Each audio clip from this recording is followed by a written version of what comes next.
क्या पज़ीर इक्विलिब्रियम क्या चीज़ होती है? क्या पज़ीर इक्विलिब्रियम, ठीक है ना, इक्विलिब्रियम ठीक है ना, पहले हम इक्विलिब्रियम की बात कर लेते हैं कि इक्विलिब्रियम जो सा था, इसमें हमने कहा था कि एक बॉडी अगर रेस्ट में हो या फिर यूनिफॉर्म वेलोसिटी से मूव कर रहा हो, वक्त के मुसावी वक्फों में मसावी फासला तय कर रहा हो, तो वो जिस्म इक्विलिब्रियम में होगा। यहाँ पर ये जिस्म क्या है? रेस्ट पर है। ये जिस्म जो सा है ये रेस्ट में है, इसका मतलब क्या है? ये इक्विलिब्रियम में है। इस पर अमल करने वाली तमाम फोर्सेस, ग्रेविटेशनल फोर्स और इसका वेट, ये दोनों क्या हैं? इक्वल। और जितनी भी फोर्सेस हैं ये इक्वल हैं, इसी वजह से ज़मीन पर पड़ा हुआ है। वरना अगर इसका वेट ज़्यादा होता है तो ये ज़मीन फाड़ कर भी नीचे जा सकता था। और अगर ग्रेविटेशनल फोर्स ज़्यादा होती, ठीक है ना, यानी कि इसे अपनी तरफ ज़्यादा खींचती, तो ये जो सा है ये जिस्म ये ज़मीन को फाड़ कर अपनी तरफ जा सकता था। अगर इसका वेट कम होता तो ये जो सा जिस्म है जो ऊपर की तरफ यानी कि हवा में उड़ जाता, ठीक है ना, हवा भी से उड़ा कर लेकर जा सकती। चूँकि ये जिस्म जो सा है ये अपनी जगह पर फिक्स है, इसका मतलब ये है कि ये इक्विलिब्रियम में है। ये क्या है? ये इक्विलिब्रियम में है। अगर ठीक है ना, और सेंटर ऑफ ग्रेविटी वो पॉइंट होता है कि जहाँ पर एक जिस्म का सारा वेट, एक जिस्म का सारा वज़न, हमें मालूम होता है कि भाई इसका सारा वज़न इसी पॉइंट पर इकट्ठा होकर हमें मिलेगा। मिसाल के तौर पर हम किसी चीनी को मिसाल के तौर पर हम चीनी को नापते हैं, तो चीनी को पूरा के पूरा क्यों तराजू में डालते हैं?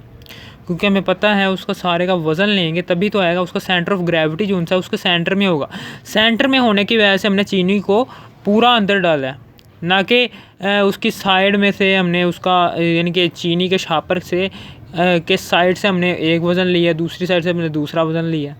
अब उन दोनों को जमा करें, या ऐसे तो ना हो सकता। हमने सेंटर से वज़न लेने का मतलब ये है कि उसका सेंटर ऑफ ग्रेविटी वो उसके दरमियान में है कि जहाँ पर हम उस पूरे जिस्म का सारा वज़न नीचे की तरफ आ सकता है। यहाँ पर एक जिस्म है जी, वो दिया हुआ मैस है। मैस का सेंटर ऑफ ग्रेविटी सेंटर में है कि जहाँ पर इस तमाम बॉडी का वज़न नीचे ज़मीन की तरफ लाए कर रहा है, यानी कि इस तमाम बॉडी का सारा के सारा वज़न जो सा है इस जी पर इकट्ठा हुआ है,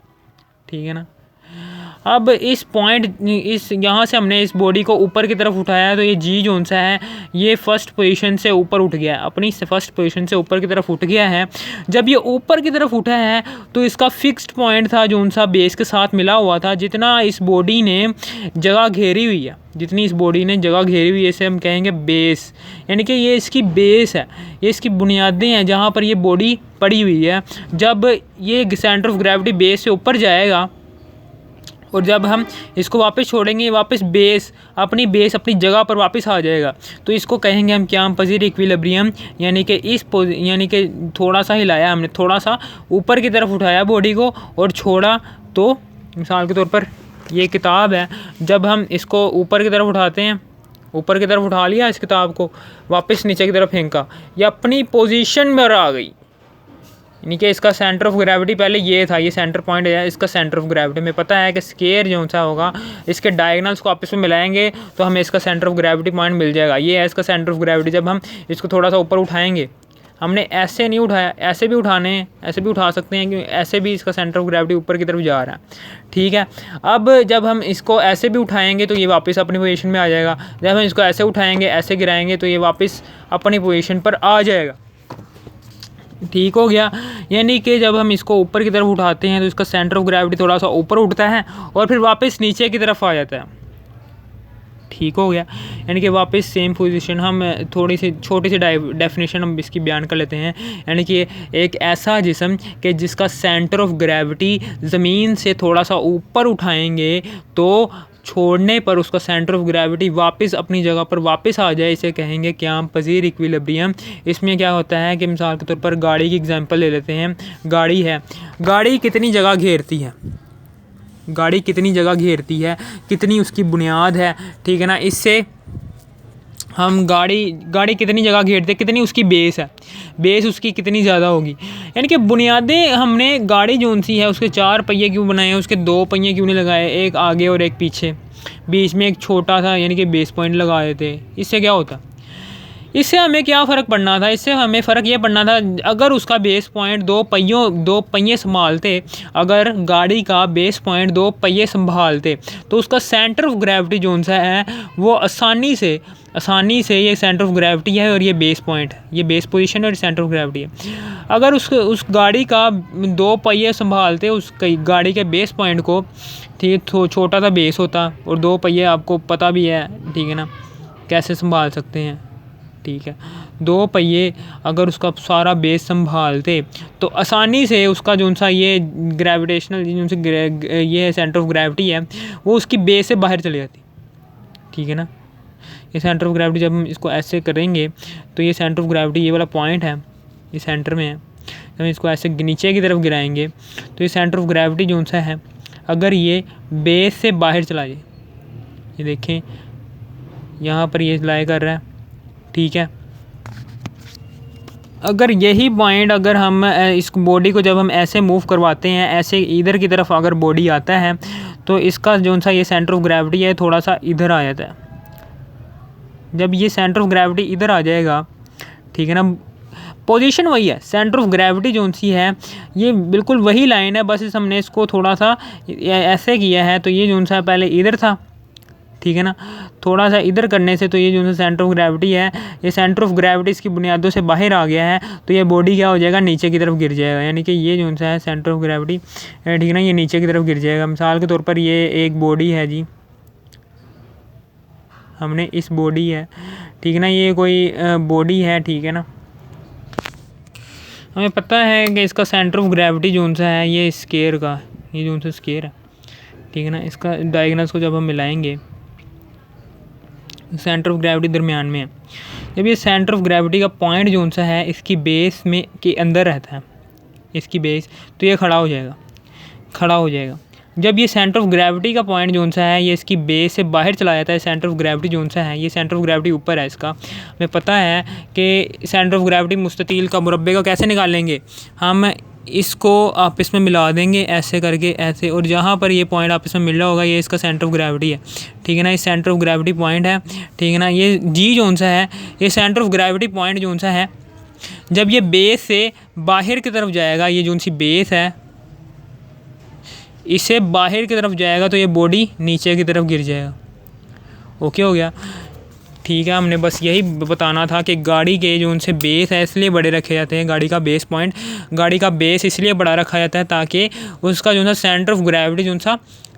गाड़ी का जो सेंटर ऑफ ग्रेविटी है वो जल्दी बाहर ना निकले। अगर बेस छोटा होगा, दो पहियों वाला, दो पहिए यानी कि आसानी से एक गाड़ी को संभाल सकें दो पहिए, ठीक है ना, अगर उस हिसाब से हम बेस बनाएंगे, दो पहियों के हिसाब से अगर हम बेस बनाएंगे तो वो बेस छोटा बनेगा। बेस छोटा बनने की वजह से सेंटर ऑफ ग्रेविटी जो सी होगी वो सेंटर पॉइंट जो सा होगा, सेंटर पॉइंट इसका कहाँ पर होगा, ये देखें यहाँ पर मैं आपको बता देता हूँ कि सेंटर पॉइंट कहाँ पर करके होगा। ये आप इसको ऐसे कर लें, ठीक है ना, अब इसको इससे मिला दें और इसको इससे मिला दें, यहाँ पर करके इसका सेंटर ऑफ ग्रेविटी पॉइंट है। अगर ये दो पहिए सिर्फ होंगे तो ये सेंटर ऑफ ग्रेविटी जो सा होगा ये आसानी से कभी ये दाएं की तरफ चली जाएगी या फिर बाएं की तरफ चली जाएगी। ये दूसरे दो पहिए निकाल दें तो ये आसानी से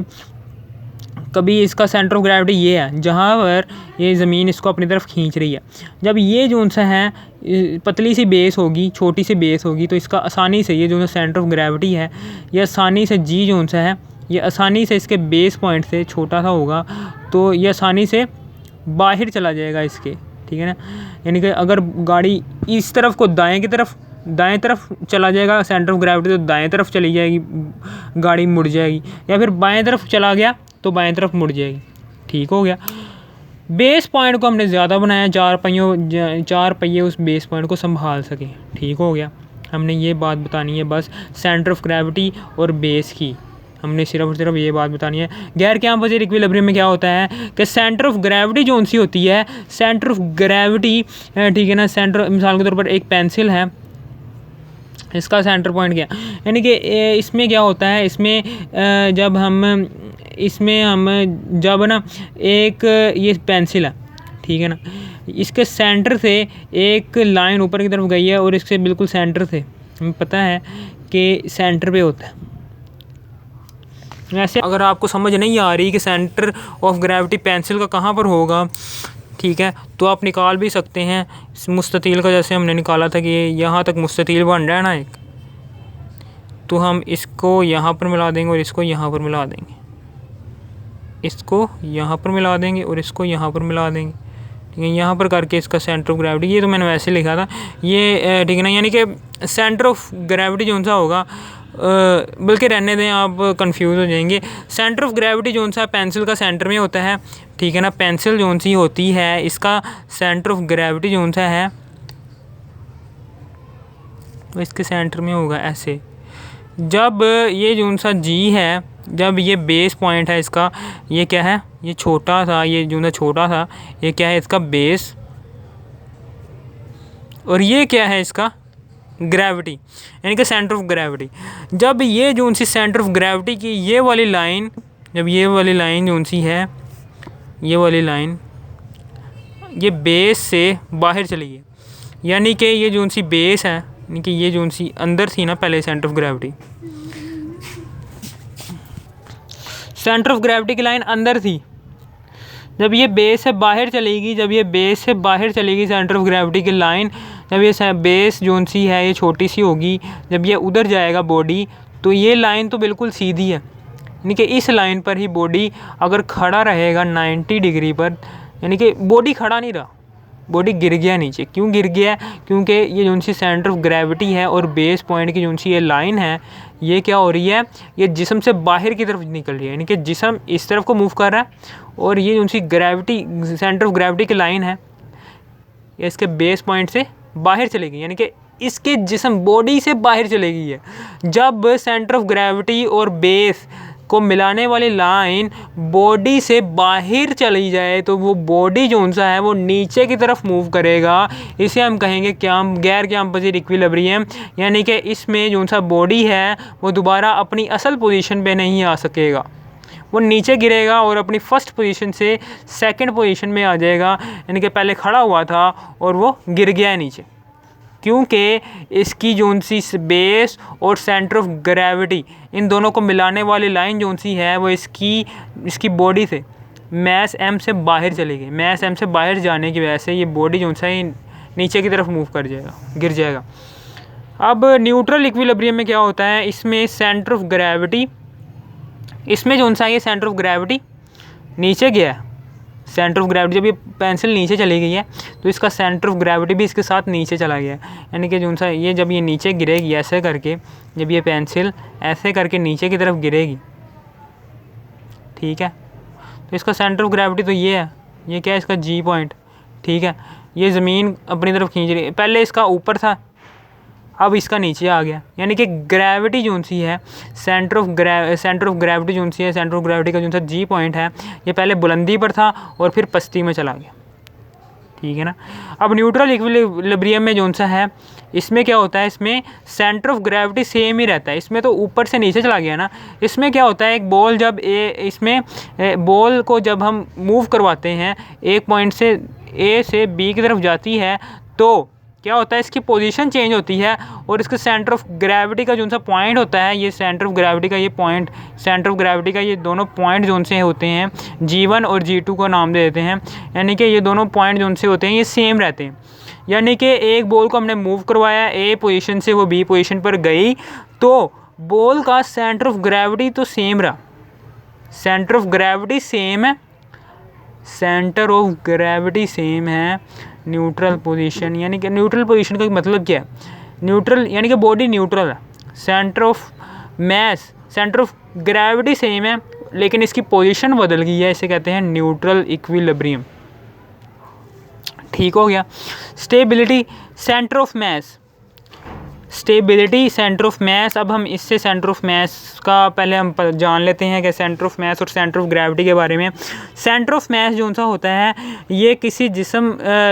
यानी कि कोई जिस्म है उस पर हम जब हम फोर्स लगाते हैं, जब हम एक जिस्म है उसमें जब हम ऐसे करके फोर्स लगाते हैं तो ये बॉडी क्या होता है, ये बगैर घूमे आगे की तरफ जा रहा है, बगैर घूमे नीचे गिर गया ना, वो बगैर घूमे एक बॉडी जब एक बॉडी है उस पर हमने फोर्स लगाई है और वो बॉडी जो सी है और वो बॉडी सीधी आगे की तरफ मूव कर रही है बगैर घूमे, घूमनी नहीं है, बस डिस्टेंस कवर कर रही है, यानी कि पूरी बॉडी जो सी है वो एक पॉइंट ए से एक पॉइंट बी की तरफ गई है, ठीक है ना। एक स्पेसिफिक पॉइंट पर फोर्स लगाने से एक बॉडी दूसरे पॉइंट, एक बॉडी पॉइंट ए से पॉइंट बी की तरफ गई है पूरे मैस के साथ, तो उस पॉइंट को कहेंगे जी से ये क्या है, ये मैस का सेंटर पॉइंट है कि जहाँ पर तमाम फोर्स जो सी लगती है तो बॉडी सीधा मूव करता है, ना ही गोल अंदाज में और ना ही ऐसे घूम घूम कर मूव कर रहा है, बिल्कुल बॉडी सीधा मूव करता है। सेंटर ऑफ ग्रेविटी जो सा होता है ये वो पॉइंट होता है कि जहाँ पर बॉडी, जहाँ सेंटर ऑफ ग्रेविटी में क्या होता है, सेंटर ऑफ ग्रेविटी में मिसाल के तौर पर एक हम पेंसिल लेते हैं, जब हम उसको गिराते हैं नीचे की तरफ, ये हमारा हाथ है, जब हम इसको कंट्रोल करना बंद कर देंगे नीचे की तरफ गिर जाएगा। क्यों नीचे की तरफ गिरा है? क्योंकि इसको एक फ़ोर्स है जो इसको नीचे की तरफ खींच रही है। ये रजिस्टर को जब हम ऐसे छोड़ते हैं तो ये नीचे की तरफ गिर जाता है, यानी कि ये पूरा होल जिस्म मैस m को एक स्पेसिफिक फोर्स नीचे की तरफ अपनी तरफ खींचती है, इसे हम ग्रेविटी कहते हैं, ठीक है ना। इस सारे बॉडी का जो सब पार्टिकल्स होते हैं इनका अपना वेट होता है, यानी कि जिनसे सेलुलोज का बना होता है, सेलुलोज के छोटे छोटे से पार्टिकल्स होते हैं, इनका वेट होता है अपना, ठीक हो गया। इस सारे पार्टिकल्स का एक वेट होता है और इन सारे पार्टिकल्स को जब हम जमा करते हैं तो ये तमाम बॉडी का वेट आ जाएगा। अब जब इस पूरे बॉडी का वेट हम लेकर आ गए हैं तो हम ये भी कह सकते हैं कि इस पूरे बॉडी के वेट को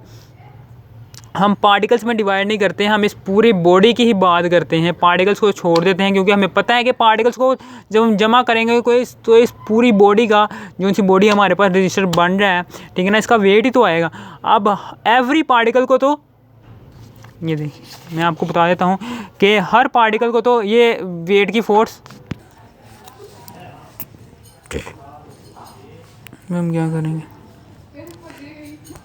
सेंटर ऑफ ग्रेविटी की भी बात हो गई कि सेंटर ऑफ ग्रेविटी तमाम पार्टिकल्स के सेंटर ऑफ ग्रेविटी जो सा होता है ये वो पॉइंट है जहाँ पर पूरा जिस्म जो सा है उसका एक ही वेट इनके नीचे की तरफ लाई करता है, यानी कि आप कह सकते हैं कि एक स्पेसिफिक पॉइंट, एक बॉडी का सेंटर पॉइंट, एक बॉडी का स्पेसिफिक पॉइंट होता है कि जहाँ पर ये न्यूट्रल, यानी कि जहाँ पर ये तमाम पार्टिकल जो से होते हैं ये वो अपना वेट, एग्जैक्ट वेट बताते हैं। आप जब यहाँ से वेट लोगे, यहाँ से वेट लोगे तराजू से, सिर्फ और सिर्फ इस अकेली साइड का ही वेट लोगे तो ये नहीं आएगा, पूरी बॉडी का वेट नहीं आएगा। इसी तरह दूसरी साइड का जब हम वेट लेंगे तो तराजू में सिर्फ हम यही काट कर रख देंगे, क्या वो वेट आएगा? नहीं।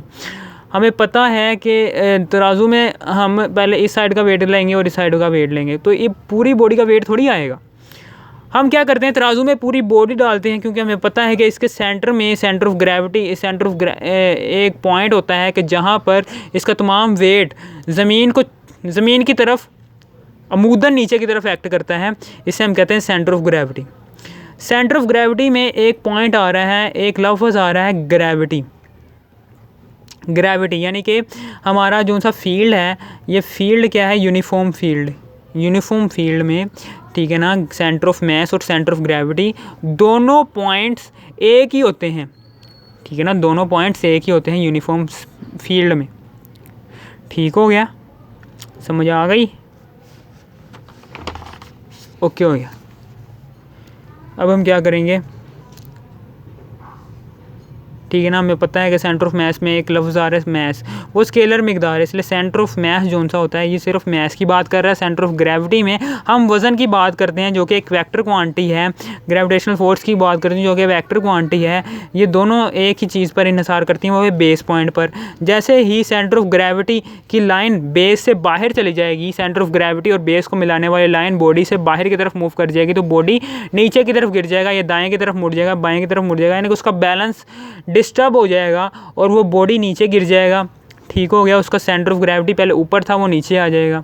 ओके हो गया। एक्सीडेंट भी हो सकता है, गाड़ी उलट भी सकती है। अब हम यही जो सा दोनों फोर्सेस हैं, सेंटर ऑफ मास की बात करते हैं कि बेस को हम गाड़ी का बेस हम बड़ा क्यों बनाते हैं,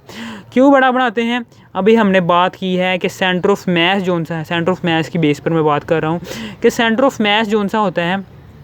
मास का सेंटर स्टेबल कैसे होता है। हमने कहा है कि सेंटर ऑफ मास क्या चीज़ होती है। सेंटर ऑफ मास अभी हमने कहा है क्या चीज़ होती है कि मास का सेंटर पॉइंट है कि जहाँ पर बॉडी जो सा है वो सीधा मूव करता है। अब जब हम इसका जो सा सेंटर ऑफ मास है यानी कि नीचे वाली बेस जो सी होगी वो बड़ी बनाएंगे, उसका जो सा एरिया होगा वो बड़ा होगा, तो क्या होगी, गाड़ी के स्ट्रक्चर को ज़्यादा यानी कि उसे ज़्यादा मदद मिलेगी खड़े होने में। यानी कि गाड़ी का स्ट्रक्चर जो सा ये ऊपर की तरफ है, इसको ज़्यादा बेस चाहिए। ज़्यादा बेस क्यों चाहिए, ठीक है, क्योंकि इसका सेंटर ऑफ ग्रेविटी जो वो पॉइंट होता है कि जहाँ सेंटर ऑफ ग्रेविटी का आपको पता चल गया ना। सेंटर ऑफ ग्रेविटी में क्या होता है, सेंटर ऑफ ग्रेविटी में क्या होता है,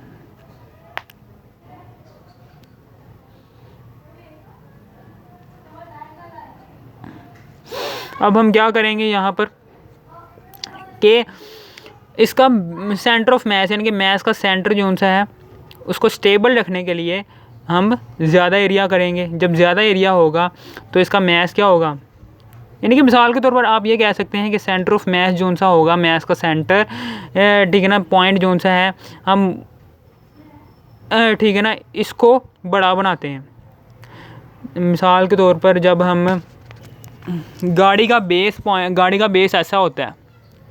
कि जिसके नीचे 2-4 पहिए लगे होते हैं। अगर हम यही बेस ऐसे बनाते हैं, ऐसे बना दें, ऐसे छोटा सा, तो क्या होगा कि जो सा मास का सेंटर पॉइंट है, मास का सेंटर पॉइंट, ये बॉडी का सेंटर, मास का सेंटर पॉइंट, बॉडी का सेंटर, ये मास का सेंटर पॉइंट जो सा है, ये जो सा है ये एरिया इसको ज़्यादा रकबा नहीं मिला,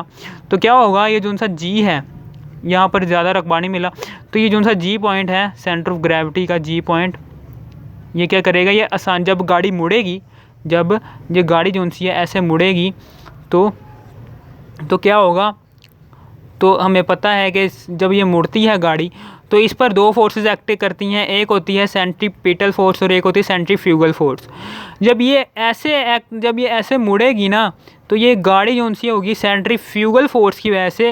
ये दायरे के उस तरफ मूव करेगी। सेंट्रीपिटल फोर्स इसको दायरे में करने की कोशिश करेगी, लेकिन जैसा कि हमें पता है कि इसके सेंटर में इसका जो सा बेस पॉइंट है वो कम है,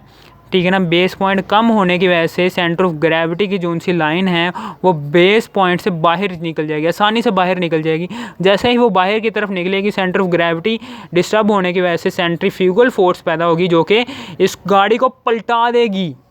ठीक है ना। इसलिए स्टेबिलिटी, सेंटर ऑफ मास को स्टेबल रखने के लिए, इसलिए हमने ये इस बुनियादों को यानी कि बेस को स्टेबल रखने के लिए इसको हम बड़ा बनाते हैं, ताकि इसका जो सा मास है, सेंटर ऑफ मास कि जहाँ पर ये बॉडी सीधा मूव करता है उसका ज़्यादा, ठीक है ना। यहाँ पर बॉडी भी सीधा मूव कर रहा है, लेकिन जब सेंटर ऑफ मास ही कम होगा, यानी कि सेंटर ऑफ मास के जहाँ पर बॉडी सीधे बगैर घूमे सीधा हरकत करता है, जब ये कम होगा, बेस पॉइंट ही कम होगा, तो ये जो सा ये सेंटर ऑफ मास जो सा पॉइंट है कि यहाँ पर जो सा मास है उसके इर्द गिर्द एरिया कम है, तो यहाँ पर हमें पता है कि सेंट्रीफ्यूगल फोर्स पैदा होगी, ये उस तरफ को मूव कर, यानी कि इसके जो से पहिए हैं, यानी कि इसका जो सा बेस पॉइंट है वो ज़्यादा रखा जाता है। ठीक हो गया, ओके हो गया, समझ आ गई कि क्यों रखा जाता है ज़्यादा, ताकि बस एक ही वजह लिखनी है यहाँ पर, ताकि सेंटर ऑफ ग्रेविटी जो सी होगी, सेंटर ऑफ ग्रेविटी और बेस पॉइंट को मिलाने वाली लाइन बॉडी से बाहर ना निकले, और ये बॉडी जो सा है ये सेंट्रीफ्यूगल की फोर्स की वजह से, यानी कि सेंट्रीफ्यूगल फोर्स की वजह से ये घूम रहा है ना, ये मोड़ आ रहा है, इसकी वजह से ये बाहर की तरफ, रोड के बाहर की तरफ जाकर किसी दूसरी गाड़ी से ना टकरा जाए, यानी कि इसके दोनों पहिए जो उनसे होंगे ये ऊपर की तरफ उठ भी सकते हैं और ये गाड़ी पलट भी सकती है, क्योंकि इसका सेंटर ऑफ ग्रेविटी डिस्टर्ब हो गया। सेंटर ऑफ मैस जो उनसे हमें पहले भी पता है कि सेंटर ऑफ ग्रेविटी और सेंटर ऑफ मैस, इसमें कन्फ्यूजन क्या होती है कि सेंटर ऑफ ग्रेविटी और सेंटर ऑफ मैस जो उनसा होता है ये दोनों पॉइंट्स एक ही होते हैं। सेंटर ऑफ मैस और सेंटर ऑफ ग्रेविटी पॉइंट्स एक ही होते हैं। यहाँ पर सेंटर ऑफ मैस की बात हो रही है कि यहाँ पर मैस का सेंटर है कि जहाँ पर हम फोर्स लगाएंगे तो वो बॉडी सीधा मूव करेगा। यहाँ पर मैस का सेंटर पॉइंट ये है, जो कि हम आसानी से बता सकते हैं जी सेंटर। इसी तरह सेंटर ऑफ ग्रेविटी क्या होगी वो हम ऊपर से लेंगे। सेंटर ऑफ हमें एक और डिफरेंस भी पता होना चाहिए कि सेंटर ऑफ मैस जो सा होगा ये हम कैसे फाइंड कर सकते हैं जब बॉडी सीधा मूव कर रहा हो, जब हम बॉडी पर फोर्स लगाएं और वो सीधा मूव करे ज़मीन पर। सेंटर ऑफ ग्रेविटी हम कैसे फाइंड कर सकते हैं कि जब बॉडी हवा में हो कि किस पॉइंट पर ये बॉडी जो सा ये नीचे की तरफ गिर रहा है, यानी कि कैसे गिर रहा है, ऐसे गिर रहा है या फिर जब ऐसे गिर रहा है या फिर ये ऐसे तिरछा गिर रहा है, मिसाल के तौर पर ऐसे गिर रहा है, ठीक है ना, तब इसका सेंटर ऑफ ग्रेविटी कहाँ पर होगा, ये इधर। जब ये ऐसे गिर रहा होगा तो इसका सेंटर ऑफ ग्रेविटी पहले ऊपर था, ये नीचे आ गया। सेंटर ऑफ मैस को हमेशा हम ज़मीन पर मालूम करते हैं, ठीक है ना, ये भी बात याद रखनी है कि इसमें बॉडी क्या होता है, सीधा चलता है। ओके हो गया।